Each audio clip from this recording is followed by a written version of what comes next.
High friends, this is my channel রং hair style. Long hair লাভারদের স্বাগত, সবাইকে স্বাগত। তো আজ আমি হেয়ার কিভাবে ব্রাশিং করতে হয় সেটাই দেখাচ্ছি, বা কাম্বিং কিভাবে করতে হয় লং হেয়ার।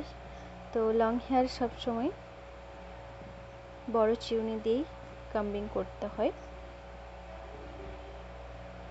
জটটা কম লাগে, হেয়ার ফলটা কম হয়, ওই জন্য আমাদের সবসময় বড় চিরুনি ইউজ করতে হয়।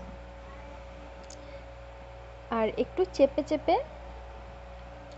কাম্বিংটা করতে হয়, বেশ ভালোও লাগে আর ওটা সুন্দরও হয়।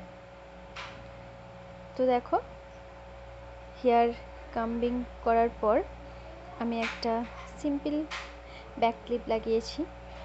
তো যে কোনো হেয়ার স্টাইল বানানোর আগে কাম্বিংটা অবশ্যই প্রয়োজন। কাম্বিং না করলে হেয়ার স্টাইল বানালে সেটা সুন্দর হয় না, এবড়ো খেবড়ো হয়ে থাকে।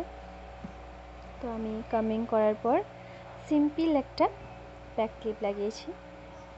তো ব্যাক ক্লিপটা লাগিয়ে কেমন লাগছে তোমরা আমাকে কমেন্টে জানাবে, আর তোমরা এভাবে লাগাবে। লং হেয়ারে সব সময় মানে সরু ডিজাইনের ব্যাক ক্লিপ লাগালে বেশি ভালো লাগে দেখতে, আর যাদের একটু শর্ট হেয়ার তাদেরকে চওড়া ব্যাক ক্লিপ, চওড়া যেই ডিজাইনের ব্যাক ক্লিপগুলো হয় ওইগুলো লাগালে ভালো লাগে। তো আমি সরুটাই লাগিয়েছি, কেমন লাগছে সেটা কমেন্টে জানাবে।